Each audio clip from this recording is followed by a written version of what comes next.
pagi bagi kita semua. Perkenalkan, saya Caca Pratiwi, STP MSI, dosen pada program studi S1 Gizi, Fakultas Teknik Universitas Negeri Medan. Saya merupakan sarjana teknologi hasil pertanian dari Universitas Syah Kuala, Banda Aceh.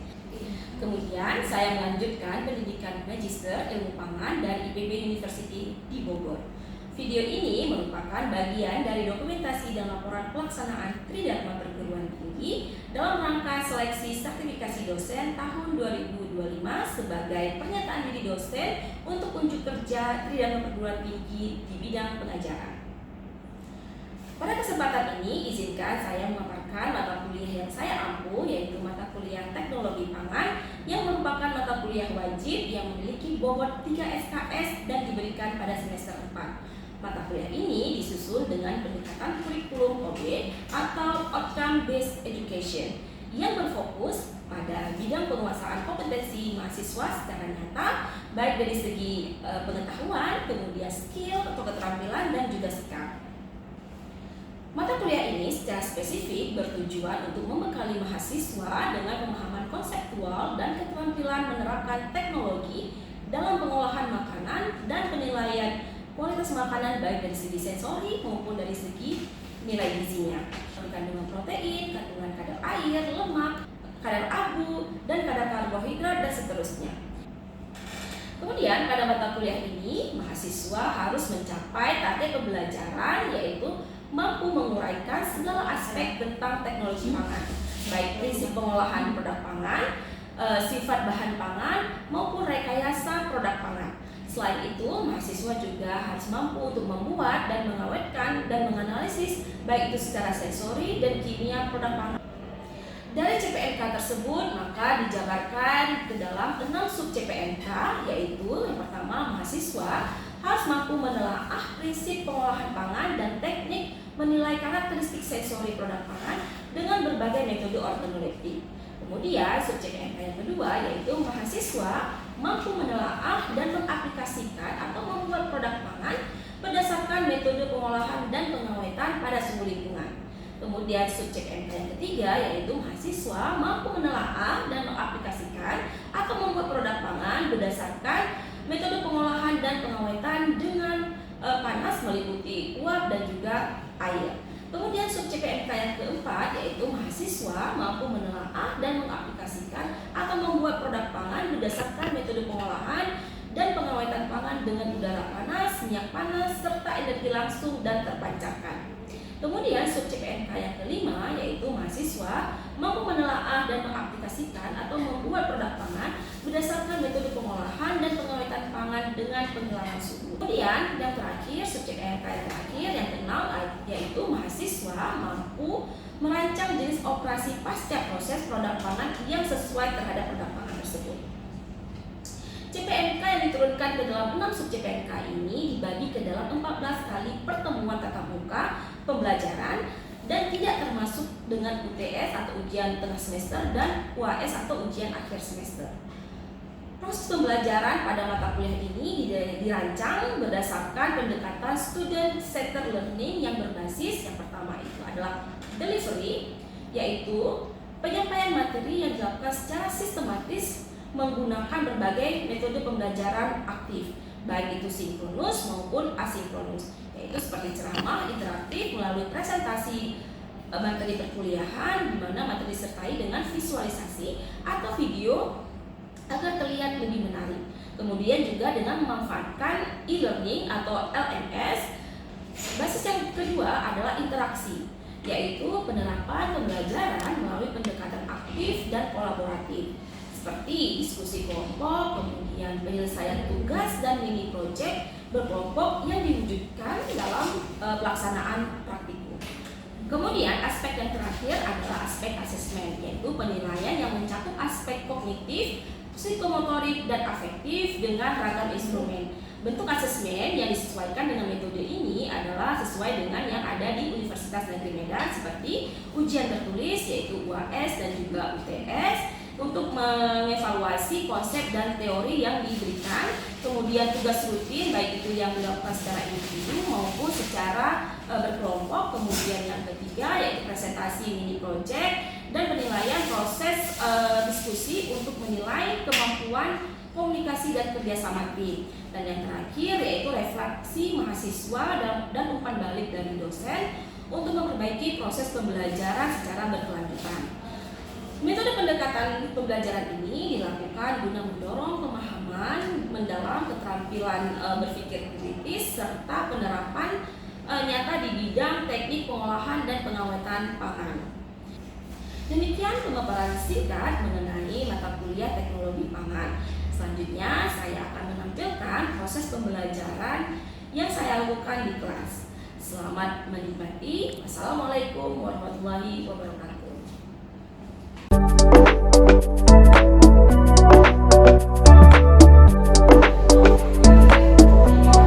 Selamat pagi semuanya. Pagi, Bu. Gimana kabarnya? Baik, Bu. Sehat? Sehat, Bu. Assalamualaikum warahmatullahi wabarakatuh. Waalaikumsalam warahmatullahi wabarakatuh. Selamat pagi semuanya, salam sejahtera bagi kita semua. Alhamdulillah hari ini kita bertemu lagi ya di pertemuan ketiga di mata kuliah teknologi pangan ya. Sebelumnya di pertemuan kedua kita sudah membahas tentang ya. Oke, masih ingat ya, sebentar lagi kita akan melakukan review ya sedikit ya mengenai materi di minggu sebelumnya. Oke, di Sibda di e-learning kita saya sudah buka untuk presensi. Silakan adik-adik mahasiswa semuanya untuk melakukan presensi terlebih dahulu sambil saya mempersiapkan materi yang akan kita bahas pada pagi hari ini ya. Silakan diakses Sibdanya ya. Sudah tersedia di Sibda untuk presensi pada pagi hari ini. Saya akan melakukan presensi terlebih dahulu ya. Najwa Siahaan, Saya, Bu. hadir? Hadir, Bu. Oke, kemudian Cahaya Barus, Saya, Bu. kemudian Rika Haryanti, Hadir, Bu. kemudian Huges Humaira. Saya, Bu. Sebelum kita lanjut untuk materi pada hari ini, kita berdoa terlebih dahulu untuk memperlancar proses pembelajaran yang akan kita lakukan. Semoga apa yang kita diskusikan pada hari ini membawa keberkahan, ilmu yang bermanfaat bagi kita semua. Doa dipersilakan sesuai dengan keyakinan agama masing-masing.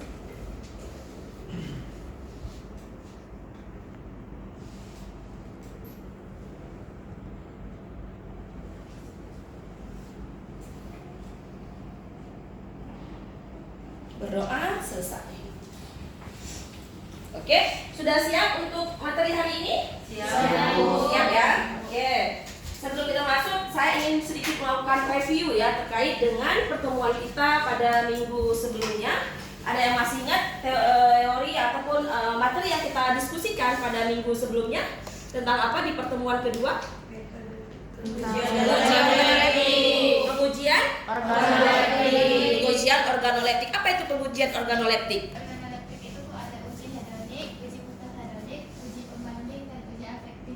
Uji pembanding, uji efektif, uji hedonik, dan uji mutu. Hedonik itu beberapa metode yang bisa kita gunakan untuk menguji suatu produk pangan secara sensori. Sensori itu artinya apa? Pakai menggunakan indera yang ada pada manusia. Oke, kita memilih panelis untuk melakukan uji organoleptik harus dibuat kriteria, ya kan? Nah, misalnya nanti siapa Huges? Huges mau membuat produk apa kira-kira? Yogurt. Kalau yogurt biasanya panelis yang diharapkan itu harus seperti apa? Tidak alergi terhadap bahan pangannya, bahan dari yogurtnya. Terus dia juga bisa membedakan dari warnanya, perbedaan warnanya dari setiap formula. Oke, jadi itu salah satu kriterianya ya yang kita ambil untuk menjadi panelis yang akan kita gunakan. Jadi panelis itu ada berapa jenis? Panelis? Terlatih, ya. Semi, dan yang ketiga panelis berlatih ya. Oke, adik-adik mahasiswa yang saya banggakan, kita akan masuk ke materi selanjutnya di pertemuan ketiga ini. Sesuai dengan RPS yang sudah adik-adik baca mungkin ya di Sibda atau LMS e-learning kita sudah di-share di situ bahwa di pertemuan ketiga ini kita akan membahas mengenai pengolahan dan pengelolaan suhu lingkungan pada suhu lingkungan. Kira-kira suhu lingkungan itu bisa nggak kita melakukan pengolahan pangan?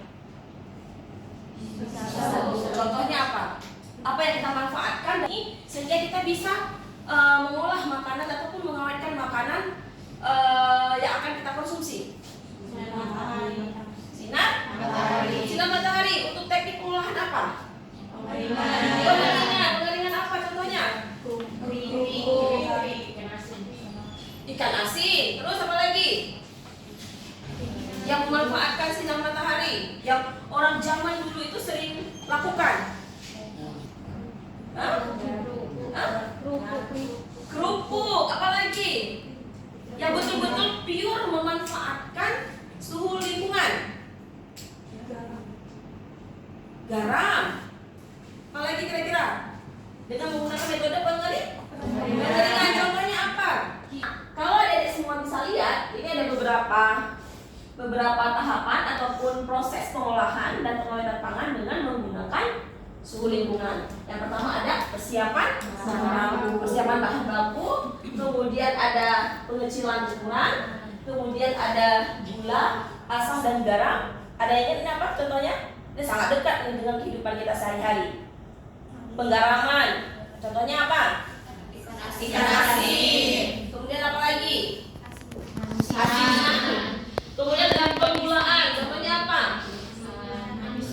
Manisan gula, selai. Itu salah satu bentuk pengawetan dengan proses penggulaan. Nanti akan kita bahas apa sih yang terjadi saat proses penggulaan itu. Kemudian ada pengasaman. Contohnya apa? Fermentasi, ya. Kemudian ada apa lagi? Ada bioteknologi pangan. Contohnya fermentasi. Nah, ini yang bisa digabungkan dengan keduanya maka menghasilkan suatu produk yang tahan lama, yang lebih awet lagi. Jadi pada pertemuan ini adik-adik mahasiswa semuanya diharapkan mampu untuk mengolah dan mengawetkan pangan menggunakan suhu lingkungan. Kemudian menganalisis secara sensori produk pangan yang dihasilkan dan juga nanti menganalisis secara kimia. Ya. Nanti kita akan contohkan di kelas proses menganalisis secara kimianya untuk keasaman dari produk fermentasi, kemudian dari total gula yang dihasilkan, ya, dari produk fermentasi.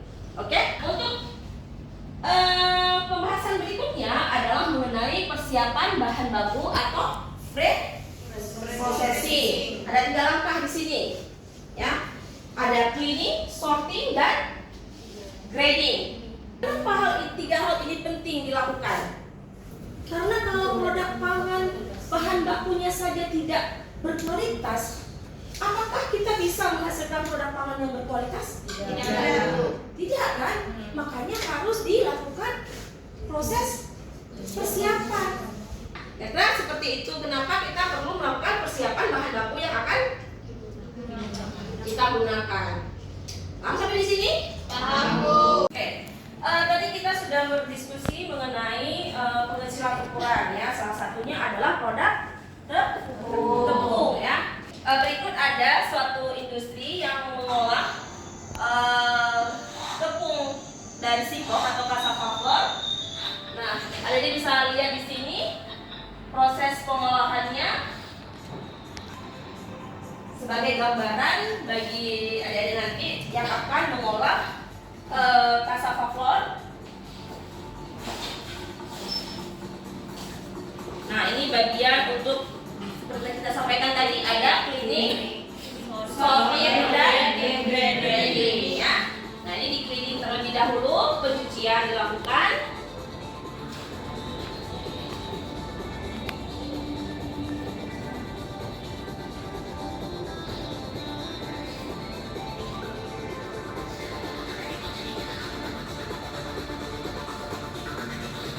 Kemudian masuk ke tahap pemotongan. Itu yang disebut dengan pengecilan yang kita bahas tadi.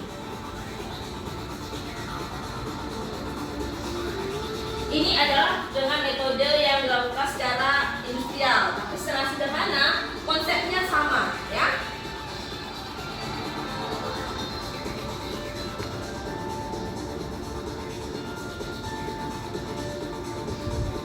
Nah, ini salah satu pemanfaatan pengolahan dengan menggunakan suhu lingkungan, ya. Oke. Kemudian kita akan lanjutkan kembali. Kemudian kita lanjutkan, tadi sudah pengecilan ukuran, kita lanjutkan ke pengolahan lainnya dengan memanfaatkan suhu lingkungan. Ada gula, asam, dan garam, ya. Apa sih yang terjadi pada saat gula ditambahkan ke dalam produk pangan ini sehingga dia lebih awet? Ya. Kalau kita lihat, gula itu mampu memberikan stabilitas mikroorganisme atau produk makanan jika diberikan dalam jumlah yang cukup. Ya, jadi dia mampu menekan pertumbuhan dari mikroorganisme. Apa dampaknya kalau mikroorganisme itu terus tumbuh? Pembusukan. Daya tahannya atau daya awet produknya menjadi lebih pendek, ya. Dengan adanya gula, dia mampu menstabilkan mikroorganisme tersebut. Bagaimana penstabilannya? Nah, apabila gula ditambahkan pada bahan pangan dengan konsentrasi tinggi, sebagian air yang ada dan tersedia mikroorganisme itu hidup harus ada apa? Harus ada. Kalau dia sudah diikat oleh gula, apa yang terjadi? Sumber utama dia untuk hidup tidak tersedia, kan? Iya, benar nggak? Kalau kita misalnya nih nggak ada air, bisa hidup nggak? Sama juga, dia kan makhluk hidup juga. Kalau airnya itu berkurang dari suatu produk pangan, apa yang terjadi? Dia tidak bisa bertahan hidup. Akhirnya apa? Tidak ada keberadaan dari tidak terjadinya reproduksi mikroorganisme, tidak ada keberadaan mikroorganisme dalam pangan tersebut. Akhirnya bahan pangannya menjadi lebih awet. Kira-kira seperti itu konsepnya, ya. Pengawetan itu seperti itu, ya. Teknologi berikutnya yang akan kita bahas pada pengolahan pangan dengan suhu lingkungan yang terakhir adalah teknologi pangan, ya. Di mana di sini yang dimaksud adalah proses fermentasi, ya. Apa itu proses fermentasi? Proses kegiatan yang melibatkan mikroorganisme. Contohnya apa? Yang kita maksudkan di sini adalah yang menguntungkan bakterinya, bukan yang merugikan, yang menghasilkan toksik. Itu yang tidak kita harapkan. Yang kita bahas di sini adalah kapang maupun kamir atau mikroorganisme lainnya yang menguntungkan, yang banyak. Kemudian kita lihat lagi beberapa jenis bakteri dalam bahan pangan. Ada Streptococcus thermophilus, ada Streptococcus lactis, Streptococcus tremoris, Pediococcus cerevisiae, Leuconostoc, kemudian ada dan golongan Lactobacillus. Sampai di sini ada pertanyaan sebelum kita lakukan simulasi. Ada pertanyaan? Ya, silakan Saudari Huges.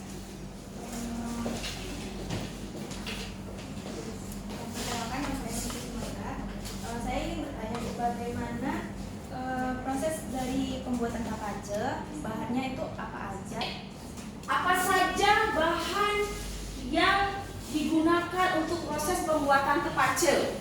Ya, kalau kalian bisa lihat di sini ada yang namanya kulit nanas. Jelas terlihat ke belakang? Jelas, ya. Ini ada kulit nanas. Kemudian substratnya apa yang digunakan? Substratnya adalah gula merah. Terlihat kan dari bentuknya ini sudah coklat. Ini adalah gula merah yang kita manfaatkan di sini. Kalau kalian memanfaatkan gula putih, gula pasir putih, apa-apa, boleh-boleh aja. Ya, nah, tapi kan kita juga punya gula merah, kan? Antara gula merah dan gula berbeda yang akan dihasilkan di produk akhirnya. Oke, kemudian ada apa lagi? Ada jenis rempah-rempah. Ada yang bertanya lagi? Ya, silakan. Semuanya Bu, saya Zuhair. Saya izin bertanya Bu, dalam proses fermentasi kan tadi dapat memanfaatkan suhu lingkungan Bu. Nah, suhu lingkungan itu kan suhunya tidak stabil Bu, itu mempengaruhi produknya apa enggak Bu? Ya. Oke, terima kasih Zuhair. Pertanyaan yang sangat bagus sekali ya. Karena tadi kita berbicara bahwa salah satu faktor yang mempengaruhi proses fermentasi yaitu adalah suhu lingkungan. Seperti yang sudah saya sampaikan sebelumnya, kalau suhu lingkungan itu kan berkisar antara berapa? Tergantung daerah. Misalnya di Medan berkisar antara berapa? Saat ini 30 sampai 33? 30 sampai 33. Oke. Iya, betul. Oke ya. Kalau 30 sampai 33 mungkin kalau untuk misalnya contohnya itu adalah produk tepace. Itu mungkin hanya sekitar bagusnya itu sampai produknya itu memiliki cita rasa yang optimal itu di 48 jam atau 2 hari. Tapi kalau misalnya Zuhair tiba-tiba dia melanjutkan pendidikannya nanti S2-nya misalnya ke India gitu. India itu di musim panas suhunya itu bisa sampai 40.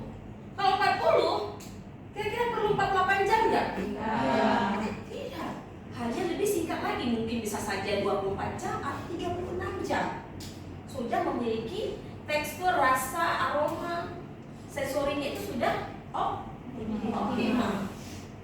Ya, oke, ada pertanyaan lagi? Oke, sudah? Oke, kalau sudah kita akan lanjutkan. Saya ada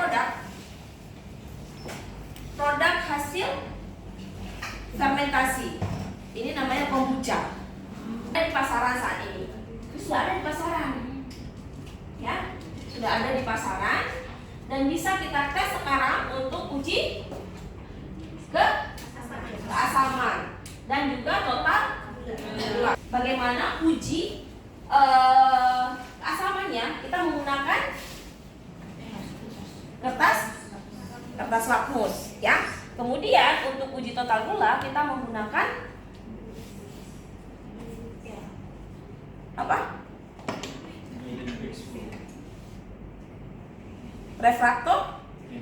Refraktometer. Oke. Untuk menguji ini saya butuh 1 orang volunteer. Siapa di sini yang bersedia untuk mengukur pH dan juga total gula? 1, 2, oke. Silakan. Siapa namanya? Fadila dan juga ini tandanya. Silakan nanti ke depan. Oke. Ya, ini produknya masih di segel ya, masih di segel ya. Sama-sama kita buka ya. Oke. Kemudian kita hanya butuh beberapa tetes saja untuk menguji total gula dan juga pH keasamannya.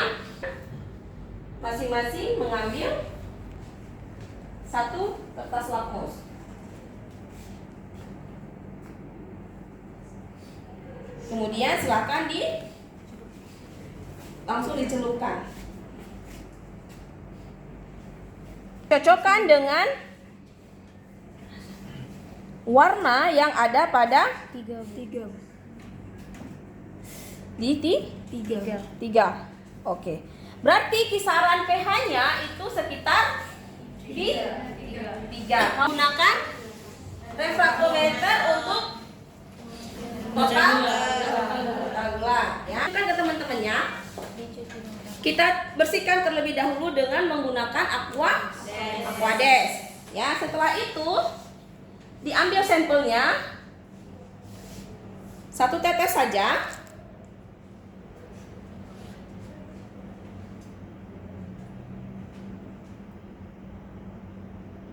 Oke, kemudian langsung di-tap. Nah, setelah itu langsung dibaca. 5 Bu. Di 5 bricks. Oke. Ya, pas di 5 Bu. Di 5. Boleh ditunjukkan ke teman-temannya?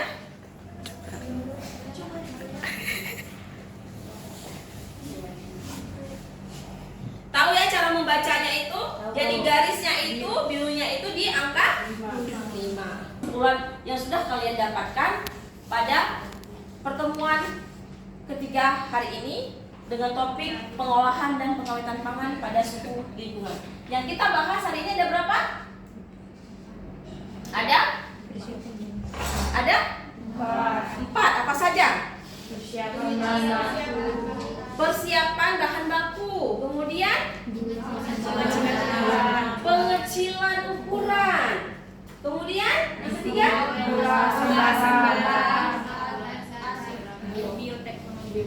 yang keempat bioteknologi pangan. Nah, yang kita fokuskan di sini adalah proses fermentasi. Kalau untuk mengukur keasaman kita pakai apa hari ini? Kertas laktos. Berapa pH-nya produknya? 3. Kalau untuk total gula kita menggunakan apa? Refraktometer. Hasil yang kita uji berapa? 5%. 5%. Satuannya? Brix. Ya, karena kita pakai menggunakan refraktometer. Oke, materi pada hari ini sudah selesai kita diskusikan tadi.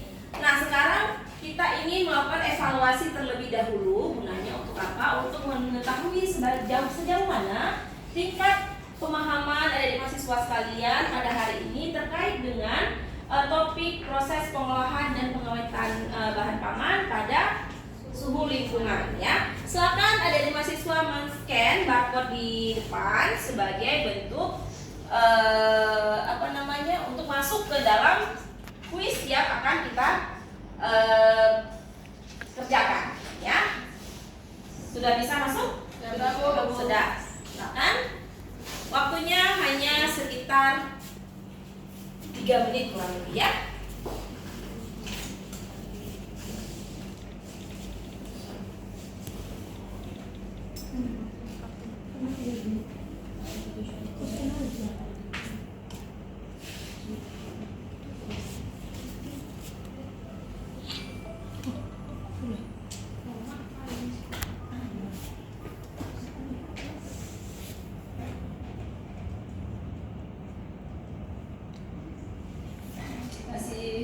Sudah berapa orang yang selesai? Sudah 3 orang.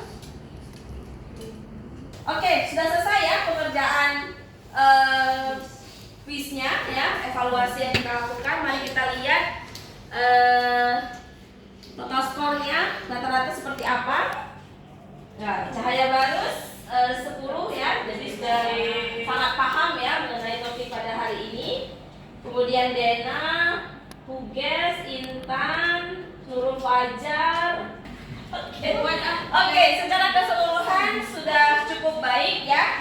Ada beberapa yang sudah mendapatkan skor 100 ya. Jadi sudah cukup baik. Evaluasi kita sudah selesai, maka berakhir pula pertemuan kita pada pagi hari ini. Di pertemuan ketiga minggu depan akan kita lanjutkan lagi untuk topik yang berikutnya. Ya, akhirnya saya tutup. Terima kasih semuanya. Kita kasih aplaus dulu. Terima kasih semuanya. Sampai ketemu lagi di pertemuan selanjutnya. Wassalamualaikum warahmatullahi wabarakatuh. Selamat pagi semuanya.